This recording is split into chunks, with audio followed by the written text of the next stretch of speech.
네, 이재명 대표가 녹색병원에서 퇴원하면서 강서구 지연 유세에 나선 이후에 이 대표가 공식 석상의 모습을 잘 드러내지 않고 있죠. 지난주 금요일 본인 선거법 재판에도 안 나왔고 그날 있었던 국정감사에도 참석하지 않았습니다. 오늘 오전 민주당에서 이 대표 건강 상태가 어떠냐는 기자 질문이 있는데 이런 대답을 내놨습니다. 들어보시죠. 지금 대표님 상태는 좀 어떠신지 아시고? 기대했던 것보다는 체력 회복이 좀 더디고 있습니다. 국정감사 때문에 재판 출석 어렵다고 하셨는데 국정감사에도 안 오셨는데 그거 관련해서? 네, 아까 말씀드렸다시피 체력 회복이 기대하는 것보다 늦어져서 지금 당무 그리고 의정활동 복귀가 좀 지체되고 있습니다. 자, 김현주 특보님. 이재명 대표가 빠르게 건강을 회복할 걸로 예상을 했었는데 잘 안 되고 있나 보죠? 24일 동안 단식을 했기 때문에 사실 그 회복하는 기간이 두세 배 정도 걸린다고 하기 때문에 온전하게 회복할 시간은 사실 더 필요한 건 맞죠. 그리고 그 과정에서도 그 회복하는 단식을 멈춘 이후에도 법원도 출석을 했었고 또 국회도 갔었고 이제 또 강서구에 보궐선거 지원도 갔었고 여러 가지 이제 하면서 건강이 약간 좀 더 회복이 더디고 있는 것도 사실인 것 같아요. 그래서 지난번에 재판에도 원래는 이제 국정감사 참석 때문에 출석을 못 한다고 했지만 실제로는 국정감사도 건강이 때문에 이제 결국 참석을 못했는데요. 본인은 당무에 빨리 복귀하려는 의지가 굉장히 강한 것도 맞아요. 근데 이제 그 건강이 좀 따라줘야 되는 문제이기 때문에 오늘 수석 대변인이 저렇게 얘기한 거로 봐서는 저는 원래 이번 주 정도에 이제 복귀가 가능하지 않을까 예상했는데 그 약간 좀 늦어질 것 같다는 그런 생각도 듭니다. 계속 지팡이를 저렇게 짚고 다니는 걸 보면 다리 근육이 많이 빠진 것 같다는 얘기를 하더라고요. 원래 이게 걷기 같은 걸 잘 안 하면은 그 정상인 같은 경우도 단식을 하지 않더라도 되게 그게 걷는 게 회복하는 게 어렵다라고 그렇게 하지 않습니까? 예. 아무래도 이제 짧은 거리라든지 이런 것들은 걸을 수 있어도 좀 약간 좀 장거리, 약간 좀 긴 거리라든지 이런 것들은 지팡이에 의존할 수밖에 없는 상황인 거 분명합니다. 예. 자, 윤기찬 부위원장님. 어쨌든 이런 식으로 해서 단식을 시작한 다음에 굉장히 오랫동안 국회도 좀 파행을 겪은 것들이 있었고 그다음에 재판도 지금 차질을 좀 일부 빚고 있습니다. 근데 아까 김현정 특보가 얘기했던 것처럼 분명히 본인 재판에는 건강상의 이유로 출석하지 못한다고 하지 않았고 분명히 국감에 간다고 했다가 결국은 말을 바꿔서 국감에도 나오지 않았단 말이죠. 여기에 대해서는 그러면 그 국민의힘 쪽에서는 이거 핑계 아니냐라는 지금 의혹을 제기하고 있던데요. 그러니까 핑계일 수도 있고 사실은 재판 지연 전략 차원의 행보죠. 근데 그것을 재판부에서도 허락을 했는데 허락한 것이 아니고 불가피했던 것이죠. 안 나오셨으니까. 사실 미리 이제 안 나온다고 고지를 하고 안 나온 것이 아니고 아예 그냥 무단 불출석을 하신 거예요. 그렇다면 이건 재판부에 대한 예의인 것도 아닌 거고 이 말은 뭐냐면 공직선거법 위반으로 인한 본인에 대한 재판이 빨리 진행돼 가지고 판결이 빨리 나오게 되면 본인에 대한 판결 여하에 따라서는 리더십을 잃는 거거든요. 그러니까 당내에서 아마 그런 차원의 고민이 많은 것 같고 또 하나는 이제 국감을 불출석한다. 이 말 또한 국회의원으로서 신분을 활용하지 않는 거잖아요. 활용하는 게 역할을 다 하지 않는 거잖아요. 그럼 월급 받으시면 안 되는 거죠, 사실은 지금. 당대표로서 당무에 복귀하지 않는 것은 그건 당내 문제입니다만은 국회의원으로서 국감에 출석하지 않는다는 것은 불가피한 사정이 아니잖아요. 본인 스스로 단식을 시작하셨고 거기도 국민적 회의감이 좀 있는 거잖아요. 어떤 이유에서 단식 시작했는지에 대해서는. 그렇다면 공익적 의미에서 단식하지 않은 거라면 그렇다면 불가피한 것이 아니고 개인적인 문제이기 때문에 세비를 받아야 되느냐라는 문제도 없지 않아 있는 겁니다. 그러니까 재판부에 대한 기망, 죄송한 말씀이지만 재판 지연 전략, 그다음에 당에서 또 이 문제가 있어요. 당에서 보면 민감한 부분이 있거든요. 당내 정리가 어느 정도 돼야 되는 상황입니다.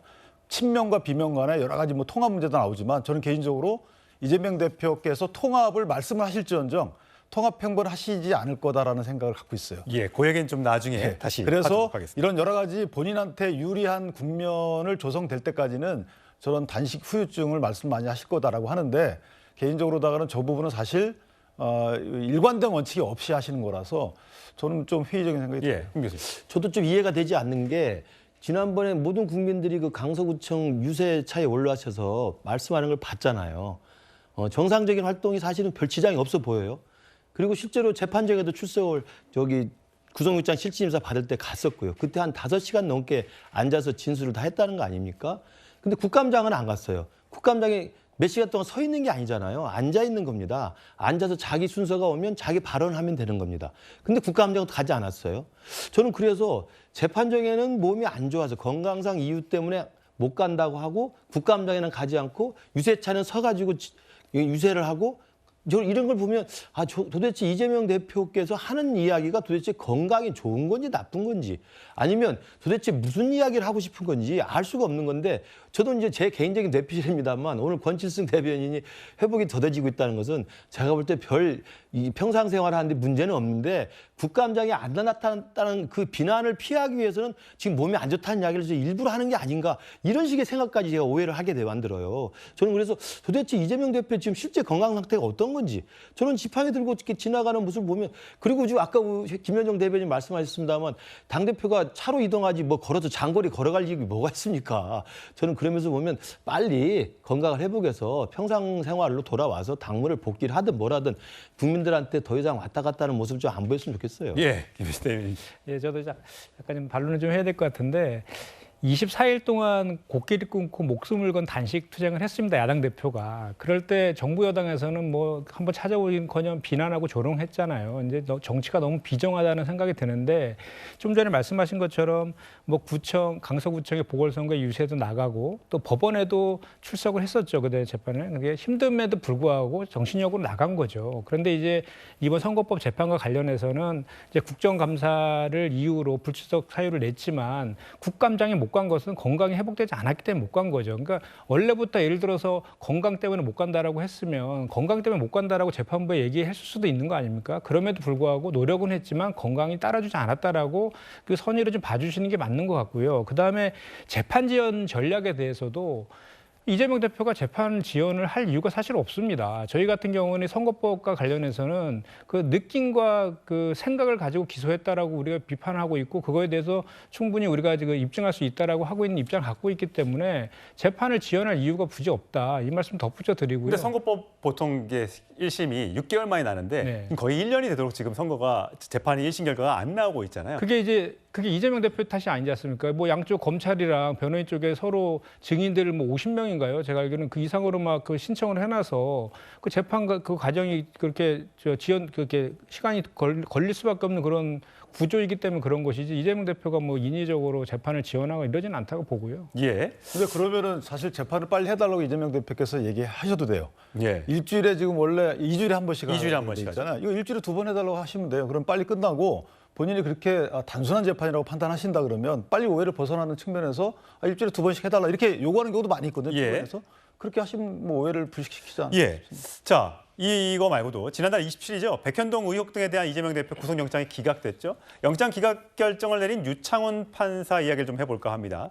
자, 사진 하나 좀 보여드리겠습니다. 야, 이게 무슨 사진인가 했더니요. 이 법원 앞에 근조 화환들, 유창훈 판사 이러면서 늘 줄지어 늘어서 있습니다. 이 대표 영장 심사를 담당한 유창훈 판사 앞으로 온 근저 화환들인데, 자 여기에 대해서 민주당 비판의 목소리를 내고 있는데, 자 과거 유창훈 판사 영장 기각 결정에 대해 여야의 생각이 이렇게 달랐습니다. 그 목소리 먼저 듣고 오시겠습니다. 네, 영장 기각이 무죄를 의미하나요? 그렇지 않죠. 그렇지 않죠. 그런데 지금 모 피의자는 영장 기각을 받은다면 기고만장해졌어요. 정당의 현직 대표가 증거인멸의 염려가 없다고 단정할 수가 있나요? 사법부가 이재명 대표의 방탄에 결국 손을 들어준 영장 기각이라는 겁니다. 유창훈 전담판사죠. 이재명 당대표에 대한 영장 기각을 했는데 영장 기각 사유 중에 저는 이렇게 자세하고 숨이 일관하며 나름대로의 논리가 정확하게 설치되어 있는 것을 근래에 보기 드물었습니다. 자, 이 유창훈 판사에 대해서 이 근조 화환들이 늘어선 것에 대해서 이종배 대변인 이렇게 이제 민주당의 입장을 밝혔습니다. 유창훈 판사를 원색적으로 비난하고 욕설을 퍼붓는 근조 화환이 늘어서 있는데 이런 공격은 좌표를 찍어준 이들이 있기에 가능한 거다. 그 당사자가 바로 국민의힘이다. 이렇게 이제 민주당에서 오늘 논평을 냈습니다. 이 발언 어떻게 보셨어요? 이것도 이제 허무맹랑한 또 정치 공세라고 생각을 하고요. 뭐 기본적으로 판결은 존중받아야 하지만 이런 시민단체들이 오죽하면 이랬을까라는 생각이 들거든요. 특히나 이제 이재명 대표의 위정교사라는 혐의가 소명됐다라고 하면서 구속영장을 기각을 하고 그리고 이제 야당 대표이기 때문에 뭐 구속할 수 없다라는, 그리고 일반 국민들이 봤을 때는 이해할 수 없는 그런 법리로 구속영장을 기각했기 때문에 일반 국민들이 이런 식으로 분노하지 않나 싶고, 그리고 이제 시민단체의 배후에 국민의힘이 있다라는 또 그런 음모론을 제기하는데, 사실은 이제 오랫동안 시민단체와 한 몸으로 온갖 공작을 벌인 게 민주당입니다. 그래서 자기들이 시민단체와 그런 공작을 벌인 경험이 있기 때문에 그런 경험에서 이런 얘기를 하지 않나 싶고, 정치 예의상 이런 식의 음모론을 얘기하는 건 뭐 도의가 아니다라고 생각을 합니다. 예. 자, 민주당이 과거 이제 국민의힘을 향해서 사법부 길들이기다 이렇게 이제 공격을 하니까 민주당이 과거 이재명 대표를 수사하는 검사 실명을 공개했던 일이 다시 소환되고 있는데, 자, 지난해입니다. 민주당 박찬대 최고위원의 목소리 들어보시죠. 서울중앙지검장은 윤석열 사단의 핵심으로서 4차장 검사가 이재명 대표 수사를 총지휘하고 있습니다. 이재명 대표에게만 집중되어 있는 수사를 보여주고 있습니다. 야당 대표 한 사람을 죽이기 위해 검사 60명이 달려들 정도로 이례적입니다. 예, 이 당시 이 대표를 수사하는 검사 실명 공개에 한동훈 법무부 장관이 이렇게 반발을 했습니다. 그 목소리까지 함께 이어 들어보시겠습니다. 이재명 대표 개인의 형사 문제입니다. 개인의 형사 문제를 모면해 보려고 공직자들의 좌표를 찍고 조리돌림 당하도록 공개적으로 선동하는 것은 법치주의를 훼손하는 겁니다. 장관님의 발언이 매우 정치적인 발언이고, 더 정치적 중립에 민감한 이런 어떤 정치적 사건에 법무부 장관으로서는 해서는 안 되는 발언이라고 생각이 됩니다. 의원님, 검찰 수사가 조작이고 검사 이름들을 쭉 내려보내가지고 평론가까지 올리는 거, 그건 어떻게 생각하십니까? 그런 문명 국가가 있습니까? 특정 정당의 당수를 수사한다는 이유로 그런 경우가 있습니까? 자, 김 교수님, 뭐 늘 정치권에서는 서로 이게 내로남불이다 이런 얘기들이 나오고 있는데 어떻게 들으셨어요? 그때 이제 검찰 또 평검사까지 사실은 다 실명이 공개되고 어떤 경우는 사진도 공개가 됐어요. 그렇게 민주당 측에서 사실 그걸 굉장히 또 카드뉴스를 만들어서 돌렸기 때문에 저런 식의 한동훈 장관의 그 반박이 있었던 것 같은데, 한동훈 장관은 누굽니까? 법무장관이라는 것은 대한민국 사법 시스템에서 검찰의 업무를 관장하는 총책임자입니다. 그들을 보호해주는 사람입니다. 그렇기 때문에 당연히 저렇게 민주당에서 좌표를 찍어서 얼굴과 실명을 공개하는 것에 대해서는 당연히 법무부 수장으로서 이야기를 하는 게 맞고요. 저는 조금 납득이 안 되는 게, 이번에 유창훈 판사한테 근조화를 보내는 건 국민들의 그런 시각들을 보여주는 것인데, 유창훈 판사 좌표 찍을 이유가 뭐 있습니까? 유창훈 다 알잖아, 이름을요. 이미 기사에 다 유창훈 판사 나왔고 저번에 중앙지법 있다는 거 다 알지 않습니까? 좌표를 왜 찍습니까? 이런 공격은 좌표 찍어주던 일이 있기 때문에 가능한, 이게 말이 됩니까? 모든 국민이 알고 있는 판사님 이름이고 어디에 근무하는지 다 알고 있습니다. 거기에 그냥 화환을 보낸 거잖아요. 근데 어떻게 국민의힘이 뒤에서 좌표를 찍어서 합니까? 좌표를 찍는 건 평상시 보통 사람 같으면 알기 어려운 평검사 이름과 얼굴을 공개하는 게 좌표 찍는 거죠. 저는 참 이해가 잘 안 가지 않습니다. 예. 자, 김현정 대표님 할 말이 있을 것 같은데요. 아니, 그러니까 검찰 독재 탄압 대책위에서 입장문을 낸 것 같은데, 거기에서 보면 앞에 이제 좀 빠진 내용인데 뭐냐면, 판사 있지 않습니까? 유창훈 판사 말고도 정진석 의원에서 실형 선고한 그 판사 있지 않습니까? 두 판사에 대해서 구구 단체에서 고발을 했어요. 고발을 한 이후에 또 이제 국민의힘에서 관련된 논평도 내고 막 이런 것들이 이어지면서 이런 일이 이제 벌어지니까 그와 관련된 이제 그 비판을 좀 한 것 같고, 사실 그 여야가 이런 그 뭐 판결 결과라든지 또 수사 관련돼서 자기 자당의 입장에서 이렇게 비판은 서로 하고 있는데, 그런 것들이 이제 어떨 때는 공수가 바뀌는 경우가 종종 있는 것 같긴 합니다. 예. 근데 이제 중요한 것은 그 우리 상권 분립 국가이기 때문에 재판부의 판정은 그 판단은 그 우리가 뭐 자기의 기준에 맞지 않는다 하더라도 그건 존중해야 되는 건 분명한 사실인 것 같습니다. 예. 당연히 정치권에서는 이런 판결에 대해서 존중하는 모습을 좀 보여줘야 될 것 같습니다.